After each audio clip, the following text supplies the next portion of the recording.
Hello friends, જય શ્રી ગણેશ. બધાને સ્વાગત છે તમારું મારી ચેનલ ગુજરાતી કિચનમાં. આજની આ રેસીપી એવી છે જેમાં બનાવવાવાળા અને ખાવાવાળા બંને ખુશ થશે, કારણ કે સ્વાદ જોરદાર છે અને બનાવવી એકદમ સરળ છે. સરળ છે એનો મતલબ એવો બિલકુલ નથી કે રેગ્યુલર નાસ્તાની જેમ બનશે અને એક સરખો સ્વાદ આવશે. એકદમ અલગ રીતે અલગ સ્વાદ સાથે બને છે. આમ તો મેં ઘણી બધી અલગ અલગ નાસ્તાની રેસીપી તમારી સાથે શેર કરેલી છે, પણ આ જ્યારથી બનાવ્યું છે મારું તો ફેવરિટ બની ગયું છે અને હવેથી જ્યારે નેક્સ્ટ ટાઈમ હું આને રિપીટ કરીશ ત્યારે વધારે જ બનાવીશ અને 2 ટાઈમ ખાઈશ. તો તમારી પણ આ ફેવરિટ બની જવાની છે, મને વિશ્વાસ છે. તો ચાલો જોઈ લઈએ કે આપણે આને કઈ રીતે બનાવવી. તો એના માટે એક ગાજરનો ટુકડો, એક નાની સાઈઝનું કાચું બટેટું અને એક કાકડીનો ટુકડો, આ ત્રણેય વસ્તુને નાના ટુકડા કરી આપણે મિક્સર જારમાં લઈ લેવાનું છે. હવે તમારી પાસે ગાજર કે કાકડી નથી તો ખાલી બટેટા પણ લઈ શકાય છે, અને જો એડ કરવું છે કોઈ વસ્તુ તો તમે કોબી લઈ શકો છો, સાથે એમાં દૂધીનો ઉપયોગ કરી શકો છો, અને ખાલી બટેટા પણ યુઝ નથી કરવા તો ખાલી દૂધીથી પણ તમે આને બનાવી શકો છો. હવે શું કરીએ, એની એકદમ સ્મૂથ એવી પેસ્ટ વાટી સાઈડમાં રાખીએ. અહીંયા આપણે અડધો કપ જેટલા ચોખાના પૌવા લીધા. પૌવા છે જાડા પાતળા કોઈ પણ લઈ શકાય છે. હવે પૌવા છે એને 2 થી 3 પાણીથી વોશ કરી એનું બધું પાણી હટાવી એમાં આપણે જેટલા પૌવા લીધા એટલો જ રવો એડ કરવાનો છે. એટલે કે અડધો કપ પૌવા છે તો અડધો કપ ઝીણો રવો એડ કરી સરસ એવું એક વખત બંને વસ્તુને મિક્સ કરીએ. હવે આ બંને વસ્તુ સરસ એવી મિક્સ થઈ જાય એટલે અહીંયા હું એક મુઠ્ઠી જેટલા પાલકને બારીક કટ કરીને એડ કરું છું. પાલકની જગ્યાએ મેથીનો ઉપયોગ થઈ શકે છે, કસૂરી મેથીનો ઉપયોગ થઈ શકે છે, અને ખૂબ બધા એટલે કે બહુ વધારે પ્રમાણમાં લીલા ધાણા પણ એડ કરી શકાય છે.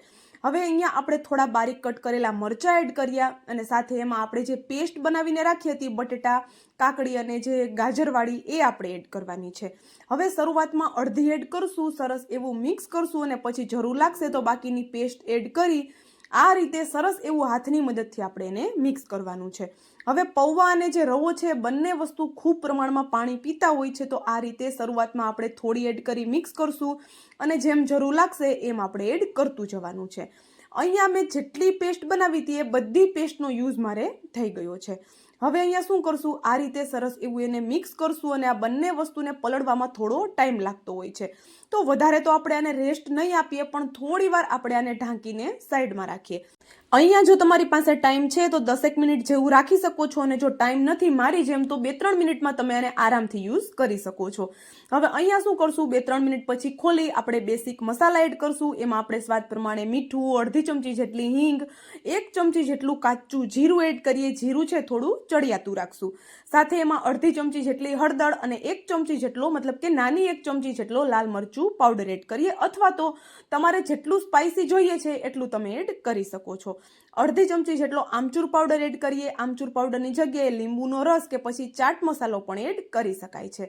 હવે અડધી ચમચી જેટલો હું અહીંયા છોલે મસાલો એડ કરું છું. એની જગ્યાએ પાઉંભાજી મસાલો, કિચન કિંગ મસાલો, મેગી મસાલો, કોઈ પણ તમારો ફેવરિટ મસાલો તમે એડ કરી શકો છો. અને તમારે જો મસાલો એડ નથી કરવો તો મિક્સઅપ પણ એડ કરી શકાય છે, અને કાંઈ જ જો એડ નથી કરવું તો પ્લેન બનાવી લો, એમ પણ એ ટેસ્ટી જ લાગશે.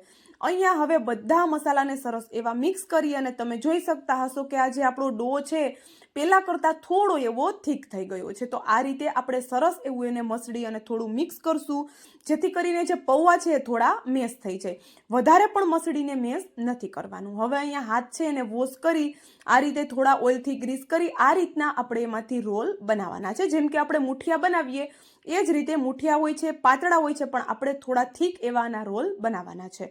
હવે અહીંયા તમને થતું હશે કે આવા થીક રોલ છે તો આ તો કાચા રહેવાના જ છે. બિલકુલ કાચા નથી રહેવાના, કારણ કે પૌવા જે આપણે એડ કર્યા છે એને તમે જોયું હશે વિડીયોમાં કે આપણે મેશ નથી કરેલા.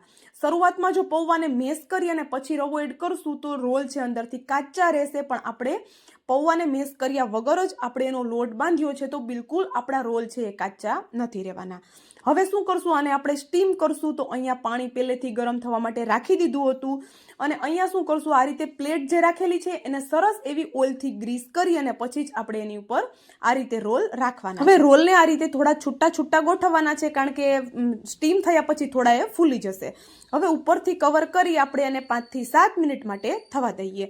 5 થી 7 મિનિટ પછી ખોલી અને આપણે આને થોડા ઠંડા કરશું, અને અંદરથી જો થોડા કાચા હશે તો પણ કોઈ પ્રોબ્લેમ નથી. આગળ આપણે એક પ્રોસેસ કરવાની જ છે, જેના લીધે એ પ્રોપર કૂક થઈ જશે.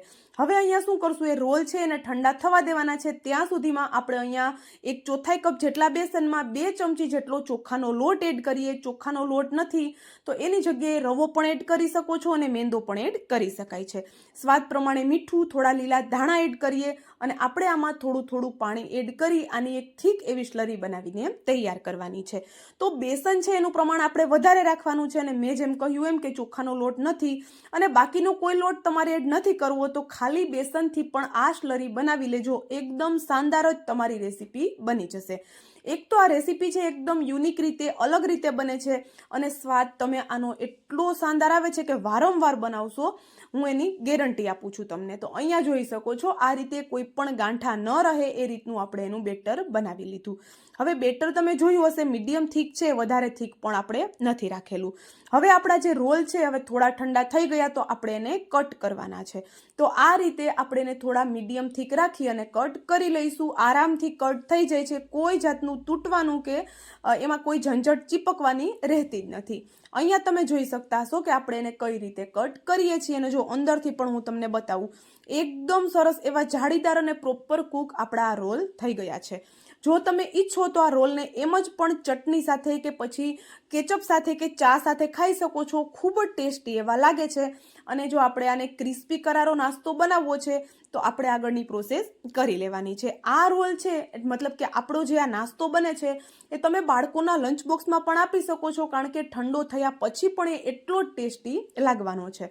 તો અહીંયા શું કરશું, આ રીતે આપણે પટ્ટીઓ જે બનાવી એને આપણે જે સ્લરી બનાવી છે એમાં આપણે ડીપ કરવાની છે. તો અહીંયા આપણે સ્લરી છે એનું બાઉલ લઈ લઈએ.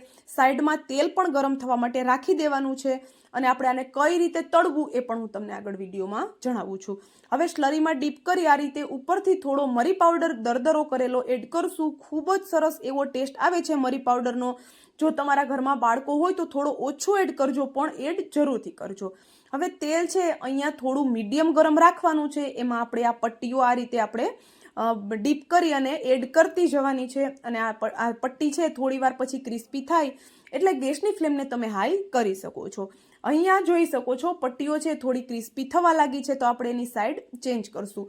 શરૂઆતમાં જ્યારે તમે આને તેલમાં એડ કરો ત્યારે એકબીજા સાથે થોડી ચીપકેલી લાગે તો આરામથી તમે એને ચમચાની મદદથી અલગ કરી શકો છો. કોઈ જાતનો તૂટવાનો ડર રહેતો જ નથી. એકદમ ક્રિસ્પી કરારી થાય ત્યાં સુધી આપણે આને તળી લઈશું. તો અહીંયા જોઈ શકો છો આપણા નાસ્તાનો કલર એકદમ સરસ એવો ચેન્જ થઈ ગયો છે. તો હવે શું કરશું, તેલમાંથી આપણે નાસ્તાને બહાર કાઢી લઈએ. અને હા, જો તમે અત્યાર સુધીનો વિડીયો જોઈ લીધો હોય એમાં થોડું પણ જો કંઈક તમને પસંદ આવ્યું હોય તો પ્લીઝ વિડીયોને લાઇક, શેર અને ચેનલ પર નવા છો તો જલ્દીથી ચેનલને સબસ્ક્રાઈબ કરી દેજો. આવા જ યુનિક નવા અને એકદમ આરામથી ઘરે બધા બનાવી શકે એવા વિડીયો જોવા માટે. તો અહીંયા આપણો ગરમા ગરમ નાસ્તો તૈયાર છે. અને હા, મને એક કોમેન્ટ પણ જરૂરથી કરી દેજો કે તમે મારો આ વિડીયો ક્યાંથી જોવો છો, જેથી કરીને હું તમને થેન્ક યુ કહી શકું. તો અહીંયા જોઈ શકો છો આપણો ગરમા ગરમ ક્રિસ્પી કરારો અને જોઈને જ ખાવાનું મન થઈ જાય એવો નાસ્તો તૈયાર છે. તો ચાલો હવે મળશું આવા જ એક નવા વિડીયો સાથે. ત્યાં સુધી જય શ્રી ગણેશ બધાને and thank you for watching.